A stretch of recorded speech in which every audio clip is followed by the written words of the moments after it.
കാലാവസ്ഥാ മാറ്റത്തിന് പിന്നാലെ സൗദി അതിശൈത്യത്തിലേക്ക് നീങ്ങുന്നു.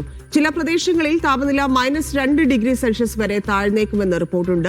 തബൂക്ക്, അൽജൌഫ്, വടക്കൻ അതിർത്തി പ്രദേശങ്ങൾ, ഹായിൽ, അൽ ഗസീം, മദീന മേഖലയിൽ താപനില താഴും. റിയാദും തണുപ്പിന് കാഠിന്യമേറിയിരിക്കുകയാണ്. കിഴക്കൻ പ്രവിശ്യകളിലും സമാനമാണ് സ്ഥിതിയെന്നറിയുന്നു.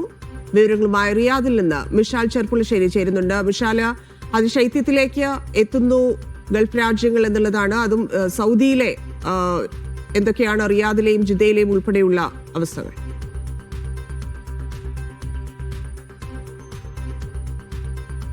ധന്യ, രാജ്യത്തിന്റെ വിവിധ ഭാഗങ്ങളിലെത്തിയ മഴയ്ക്ക് പിന്നാലെ അതിശൈത്യം സൗദിയിലേക്ക് പ്രവേശിച്ചു കഴിഞ്ഞു.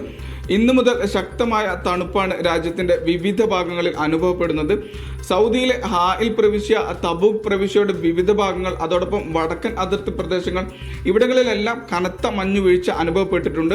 ഖസീം, ഹായിൽ എന്നിവയുടെ അതിർത്തി പ്രദേശങ്ങളായ മരുഭൂ പ്രദേശങ്ങളിലും ഇന്നലെ രാത്രി മുതൽ മഞ്ഞ് പെയ്യുന്നുണ്ട്. ഇന്ന് രാത്രിയിലും നാളെ പുലർച്ചെയും സമാനമായിരിക്കും സ്ഥിതിയെന്നും കാലാവസ്ഥാ നിരീക്ഷണ കേന്ദ്രം മുന്നറിയിപ്പും നൽകിയിട്ടുണ്ട്. ഞാനിപ്പോൾ നിൽക്കുന്നത് റിയാദിലാണ്.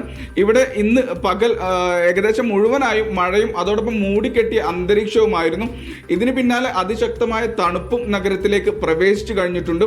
ഇതോടുകൂടി ആരോഗ്യ മന്ത്രാലയവും പ്രത്യേക ജാഗ്രതാ നിർദ്ദേശം നൽകിയിരിക്കുകയാണ്. പെട്ടെന്നുള്ള ഈ ഒരു കാലാവസ്ഥാ മാറ്റത്തിന്റെ ഭാഗമായി വിവിധ ആരോഗ്യ പ്രയാസങ്ങൾ നേരിടുമെന്നാണ് മുന്നറിയിപ്പിലുള്ളത്. അതിനാൽ മുൻകരുതലുകൾ സ്വീകരിക്കണമെന്നാണ് അറിയിപ്പ്.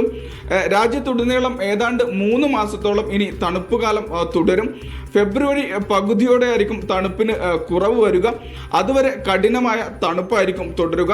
കഴിഞ്ഞ വർഷത്തിൽ നിന്നും വ്യത്യസ്തമായി ഇത്തവണ തണുപ്പ് അല്പം നേരത്തെയാണ് എത്തിയത് എന്നതും പ്രത്യേകതയാണ്. തണുപ്പിന്റെ കാഠിന്യവുമായി ബന്ധപ്പെട്ട മുന്നറിയിപ്പുകൾ മന്ത്രാലയം വരും ദിവസങ്ങളിൽ തുടരും.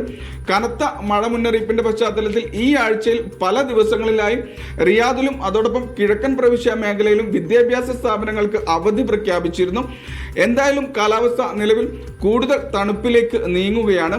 തണുപ്പിനെ നേരിടാൻ മലയാളികളായ പ്രവാസികളടക്കം നിലവിൽ തയ്യാറെടുക്കുന്ന സാഹചര്യമാണുള്ളത്. ഇന്ന് മുതൽ സൗദിയിലെ വിദ്യാഭ്യാസ സ്ഥാപനങ്ങൾ ശൈത്യകാല അവധിയിലേക്ക് പ്രവേശിച്ചിട്ടുണ്ട്. ഇന്ത്യൻ സ്കൂളുകളും സമാനമായ രീതിയിൽ തന്നെ ഏതാണ്ട് 10 ദിവസങ്ങൾക്ക് ശേഷമായിരിക്കും ഇനി തുറക്കുക.